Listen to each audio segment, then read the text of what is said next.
میدان حشر کا ماحول انتہائی سخت اور تکلیف دہ تھا۔ ایک طرف ماحول اور حالات کی سختی تھی تو دوسری طرف لوگوں کو یہ اندیشہ کھائے جا رہا تھا کہ آگے کیا ہوگا۔ مایوسی اور پریشانی کے علاوہ لوگوں میں شدید غصہ بھی تھا۔ یہ غصہ اپنی ذات پر بھی تھا اور اپنے لیڈروں اور گمراہ کرنے والے رہنماؤں پر بھی تھا۔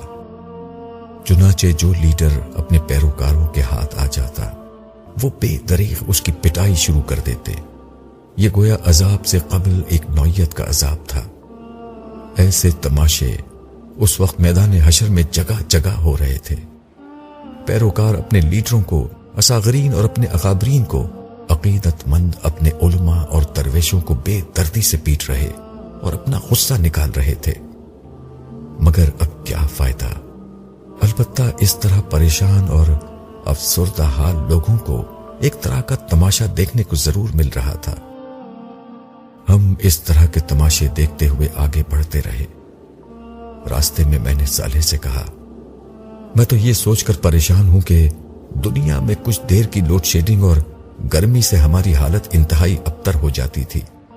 یہاں تو اتنا طویل عرصہ ہو چکا ہے مگر لوگوں کو اس مصیبت سے نجات نہیں مل رہی۔ تمہارے ساتھ کی وجہ سے مجھے تو یہاں کے مصائب و شدائد بالکل محسوس نہیں ہو رہے، مگر جو لوگ یہاں ہیں ان کے ساتھ تو واقعی بہت برا معاملہ ہو رہا ہے۔ اپنے الفاظ کی تصحیح کر لو، برا نہیں ہو رہا، عدل ہو رہا ہے۔ ہاں، معاملہ بلا شبہ شدید ہے اور اسی وجہ سے ساری مخلوقات نے اختیار اور اقتدار کے اس بار امانت کو اٹھانے اور سزا جزا کے اس کڑے امتحان میں کھڑے ہونے سے انکار کر دیا تھا۔ میری سمجھ میں نہیں آتا کہ عام لوگوں کے ساتھ اتنی مشکل ہے تو جن لوگوں نے سارے انسانوں کی طرف سے اقتدار اور اختیار کا بار اٹھایا تھا ان کے ساتھ کیا ہوگا۔ اس بات سے میرا اشارہ ظالم حکمرانوں اور بد دیانت اہلکاروں کی طرف تھا۔ دیکھنا چاہتے ہو کہ ان کے ساتھ کیا ہو رہا ہے؟ میں نے اس بات میں گردن ہلائی۔ صالح ایک سمت بڑھتے ہوئے بولا، ابھی تک تو ہم صرف اس علاقے میں گھوم رہے تھے جہاں وہ لوگ تھے جن کا حساب کتاب ہونا ہے۔ جس طرح سابقین کا معاملہ ہے کہ وہ عرش کے نیچے خدا کے انعامات میں کھڑے ہیں اور ان کا حساب کتاب نہیں ہونا، صرف رسمی طور پر ان کی کامیابی کا اعلان ہونا ہے، اسی طرح کچھ بدبخت ہیں جن کی بدعمالیوں کی بنا پر ان کی جہنم کا فیصلہ پہلے ہی ہو چکا ہے۔ ہم انہی کی سمت چل رہے ہیں۔ ہم جیسے جیسے آگے بڑھتے رہے گرمی کی حدت اور شدت بہت تیزی سے بڑھتی جا رہی تھی۔ مجھے اس کا اندازہ اس بڑھتے ہوئے پسینے سے ہوا جو لوگوں کے جسم سے بہہ رہا تھا۔ لوگوں کے جسموں سے پسینہ قطروں کی صورت میں نہیں بلکہ دھار کی شکل میں بہہ رہا تھا، مگر زمین اتنی گرم تھی کہ یہ پسینہ تپتی زمین پر گرتے ہی اس میں جذب ہو جاتا۔ پیاس کے مارے لوگوں کے ہونٹ باہر نکل آئے تھے اور وہ کسی طعن زدہ اور پیاسے اونٹ کی طرح ہانپ رہے تھے، مگر پانی کا یہاں کیا سوال۔ ان کے چہروں پر پریشانی سے کہیں زیادہ خوف کے سائے تھے۔ یہ خوف کس چیز کا تھا یہ بھی تھوڑی ہی دیر میں معلوم ہو گیا۔ اچانک لوگوں کے درمیان ایک عجیب ہلچل مچ گئی۔ لوگ ادھر ادھر بھاگنے لگے۔ مجمع چھٹا تو دیکھا کہ ایک آدمی کے پیچھے 2 فرشتے دوڑ رہے ہیں۔ یہ ویسے ہی فرشتے تھے جیسے عرش کے سائے کی طرف جاتے ہوئے ہمیں نظر آئے تھے۔ ایک کے ہاتھ میں آگ کا کوڑا تھا اور دوسرے کے ہاتھ میں ایسا کوڑا تھا جس میں کیلیں نکلی ہوئی تھی۔ وہ آدمی ان سے بچنے کے لیے سر توڑ کوشش کر رہا تھا، مگر یہ فرشتے اس کا پیچھا نہیں چھوڑ رہے تھے۔ صاف نظر آ رہا تھا کہ فرشتے جان بوجھ کر اسے تھکا رہے ہیں۔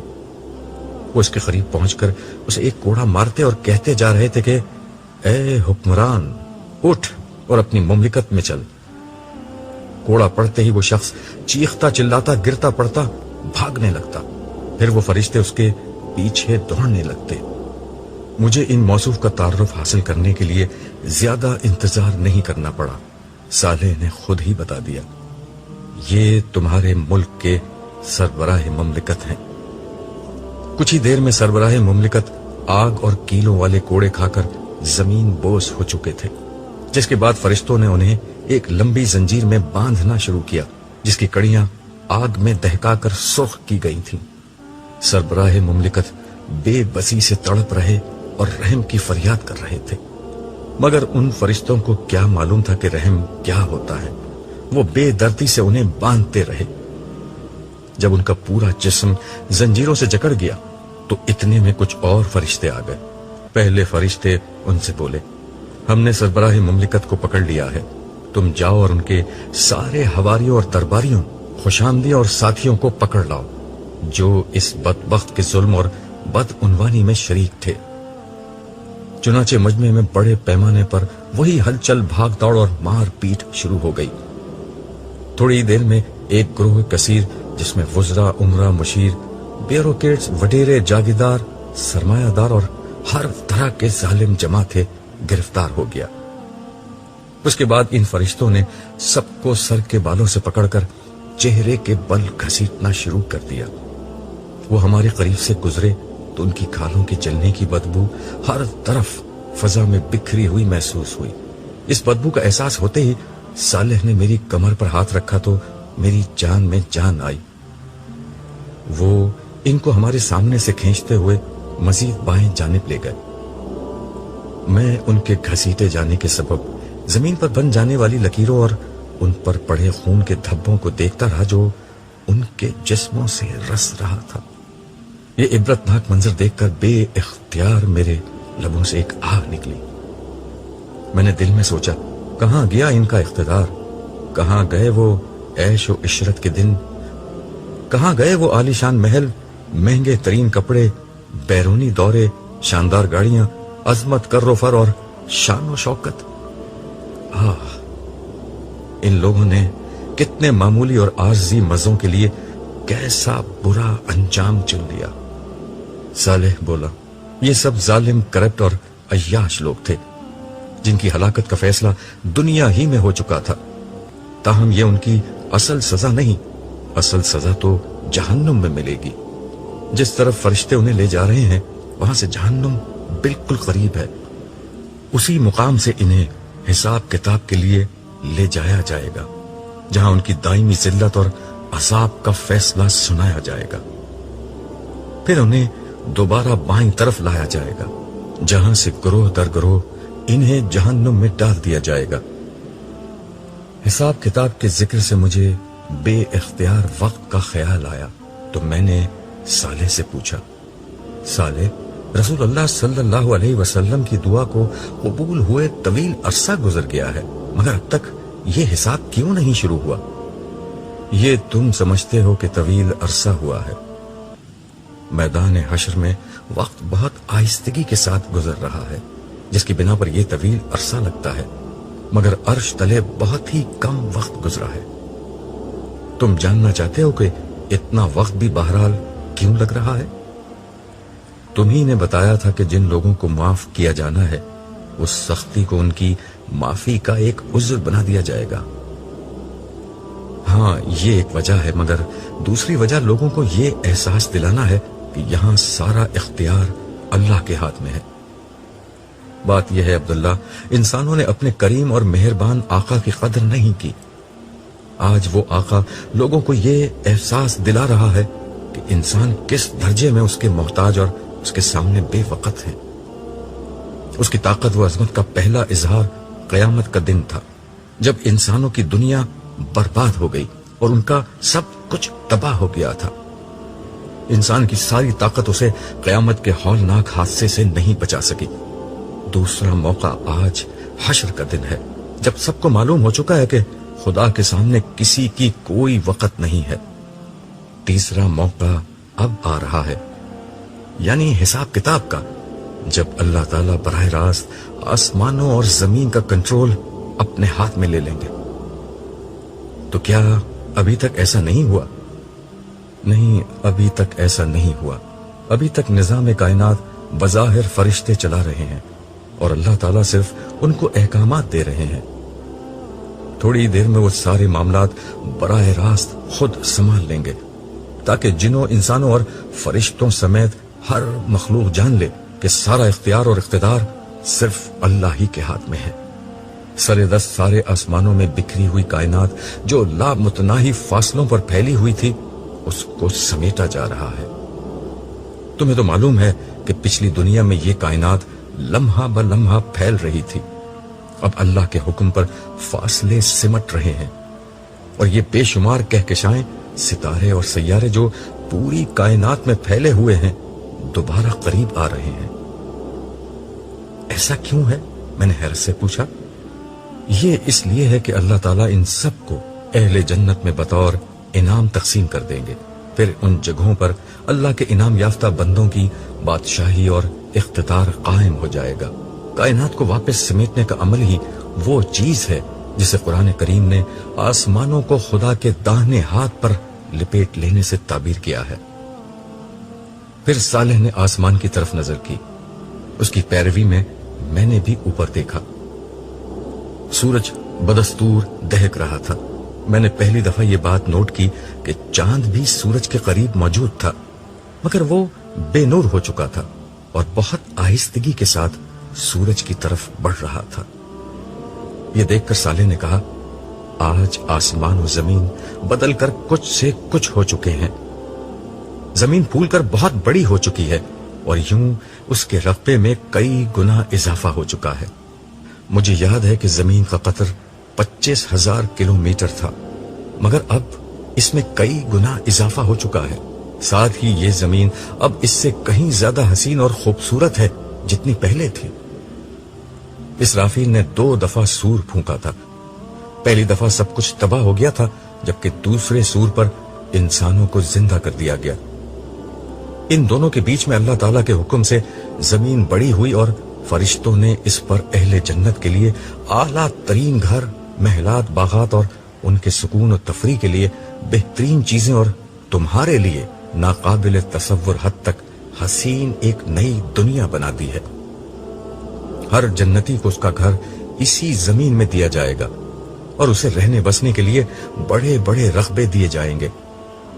زمین کے وسط میں دہکتے ہوئے آتش فشاں اور کھولتے پانی کے چشموں کے درمیان میں اہل جہنم کا ٹھکانہ ہوگا۔ میں نے اس کی بات کا خلاصہ کرتے ہوئے کہا، تم نے جو کچھ کہا ہے قرآن کریم کے بیانات سے مجھے اس کا پہلے ہی اندازہ تھا۔ قرآن کریم کے بیان سے یہ معلوم ہوتا ہے کہ زمین کے وارث خدا کے نیک بندے ہوں گے اور سطح زمین جنت میں بدل دی جائے گی جہاں اہل جنت کا ٹھکانہ ہوگا۔ زمین کے بیچ میں اہل جہنم ہوں گے، جبکہ آسمانوں میں موجود ستارے اور کہکشائیں بطور انعام و بادشاہی اہل جنت میں تقسیم ہوں گے۔ ویسے ان میں کیا ہوگا؟ اس کی تفصیل دربار والے دن سامنے آئے گی۔ دربار والی بات یاد ہے نا؟ ہاں، تم نے بتایا تھا کہ حساب کتاب کے بعد اہل جنت کی اللہ تعالیٰ کے ساتھ جو نشست ہوگی اس کا نام دربار ہے۔ اس نشست میں تمام اہل جنت کو ان کے مناصب اور مقامات رسمی طور پر تفویض کیے جائیں گے۔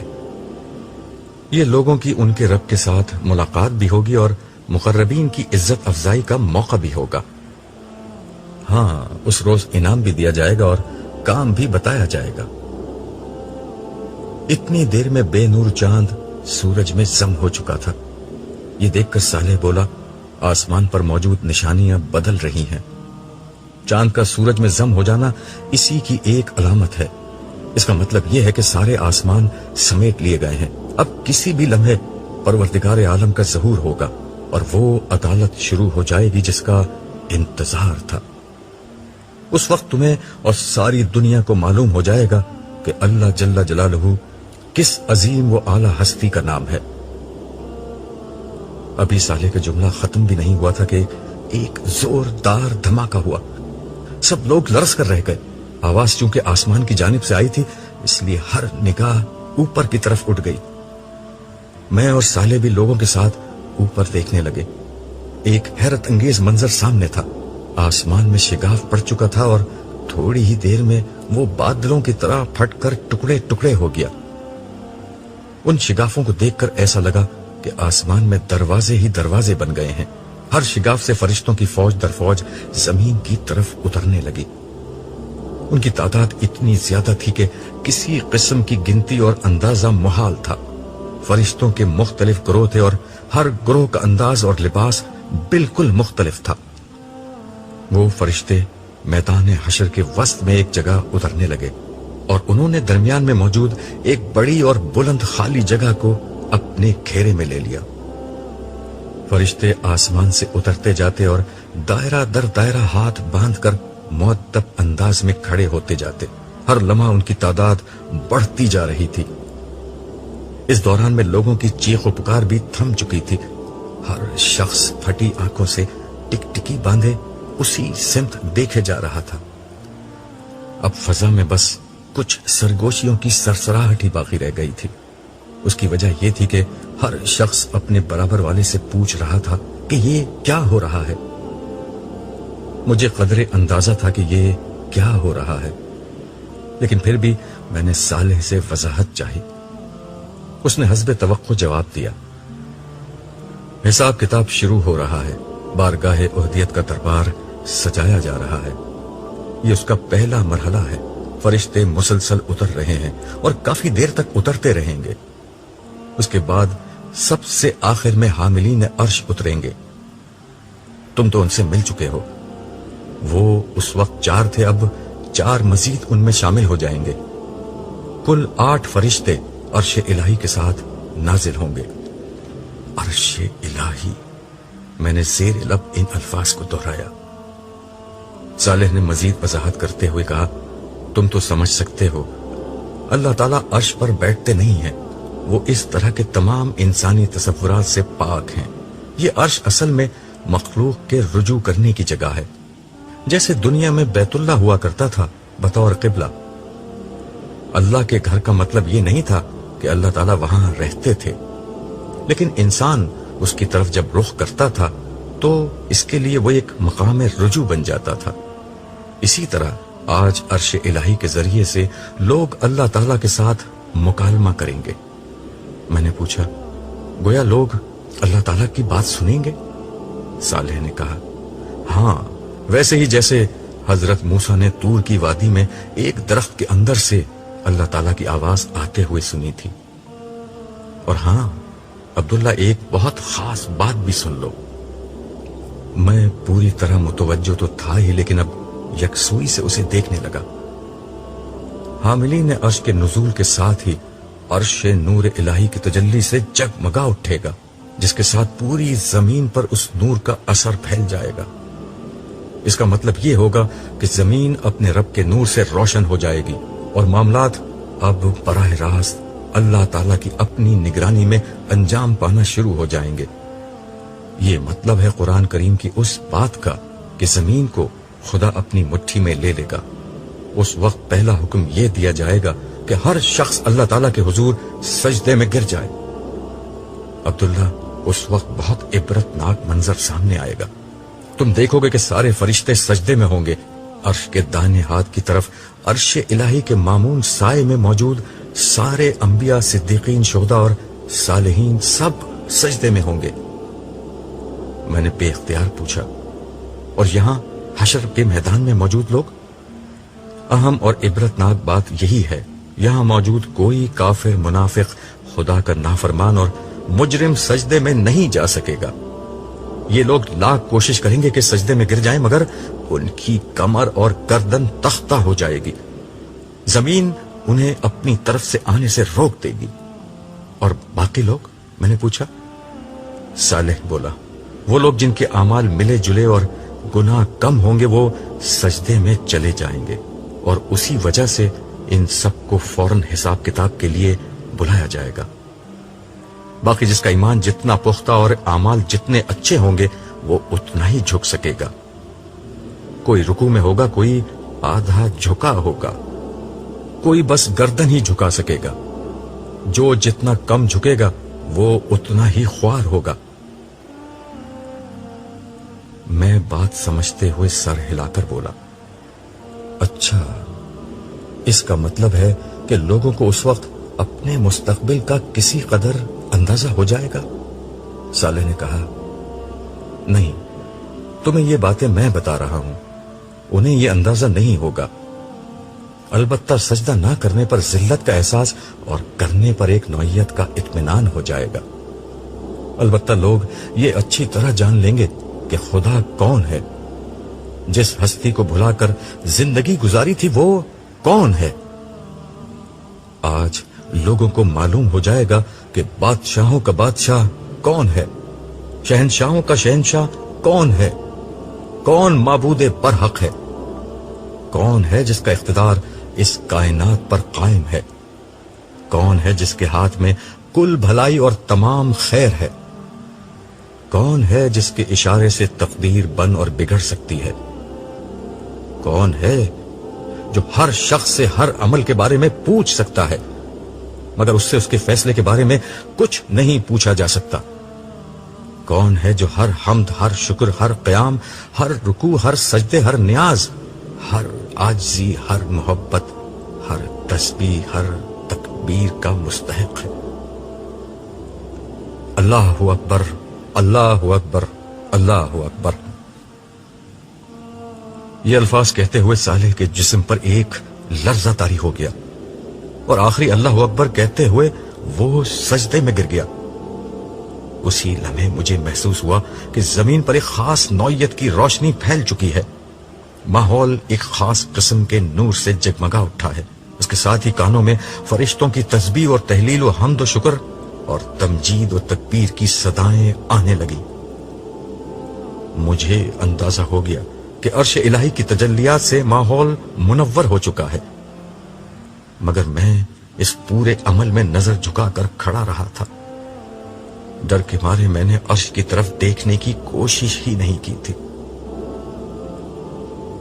کچھ دیر نہ گزری تھی کہ میرے کانوں نے جبریل امین کی مانوس مگر انتہائی باروب آواز بلند ہوتی سنی، آج کے دن بادشاہی کس کی ہے؟ جواب میں سارے فرشتے پکار اٹھے، تنہا غالب رہنے والے اللہ کی۔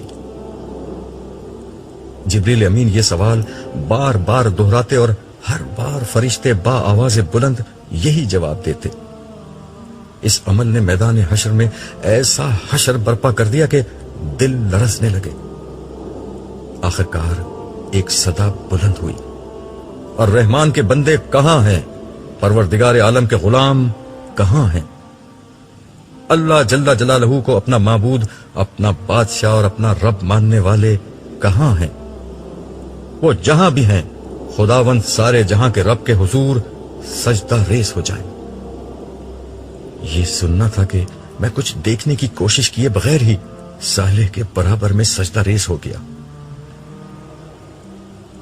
میدان حشر میں ایک دم خاموشی چھا گئی، ایسا سناٹا تھا کہ سوئی زمین پر گرے تو اس کی آواز بھی سنائی دے جائے۔ میں نے سجدے کے عالم میں جتنی عافیت اس لمحے محسوس کی، زندگی میں کبھی محسوس نہ کی تھی۔ دوسروں کا تو نہیں معلوم کہ وہ سجدے میں کیا کہہ رہے تھے، مگر میں اس لمحے زار و خطار اللہ تعالیٰ سے درگزر اور معافی کی درخواست کر رہا تھا۔ نہ جانے کتنی دیر تک ہو کا یہ عالم طاری رہا۔ اس کے بعد اچانک ایک صدا بلند ہوئی، هو اللہ لا الہ الا ہو۔ مجھے پہلے بھی اس کا تجربہ تھا کہ حاملین عرش کے اس اعلان کا مطلب مخاطبین کو یہ بتانا ہوتا ہے کہ اب صاحب عرش کلام کر رہا ہے۔ آواز آئی، میں اللہ ہوں، میرے سوا کوئی معبود نہیں۔ یہ الفاظ وہی تھے جو میں نے عرش کے قریب سجدے میں پہلی دفعہ سنے تھے، مگر یہ آواز اس آواز سے قطعاً مختلف تھی۔ اس آواز میں جو جلال، تحکم اور سختی تھی وہ اچھے اچھوں کا پتا پانی کرنے کے لیے بہت تھی۔ لمحہ بھر کے لیے ایک وقفہ آیا جو چار سو پھیلے ہوئے محیط سناٹے سے لبریز تھا۔ اس کے بعد بادلوں کی کڑک سے بھی کہیں زیادہ سخت اور گرجدار آواز بلند ہوئی، میں ہوں بادشاہ، کہاں ہے سرکش، کہاں ہے متکبر، کہاں ہے زمین کے بادشاہ؟ یہ الفاظ بجلی بن کر گونجے۔ لوگوں نے اس بات کا جواب تو کیا دینا تھا، ہر طرف رونا پیٹنا مچ گیا۔ اس آواز میں جو سختی، روب اور ہیبت تھی اس کے نتیجے میں مجھ پر لرزہ طاری ہو گیا. مجھے زندگی کا ہر وہ لمحہ یاد آ گیا جب میں خود کو طاقتور، بڑا اور اپنے گھر ہی میں صحیح خود کو سربراہ سمجھتا تھا. اس لمحے میری شدید ترین خواہش تھی کہ زمین پھٹے اور میں اس میں سما جاؤں. میں کسی طرح خدا کے قہر کے سامنے سے ہٹ جاؤں. انتہائی بے بسی کے عالم میں میرے منہ سے یہ الفاظ نکلے: کاش میری ماں نے مجھے پیدا ہی نہ کیا ہوتا. اس کے ساتھ ہی میرے دل و دماغ نے میرا ساتھ چھوڑ دیا اور میں بے ہوش ہو کر زمین پر گر گیا.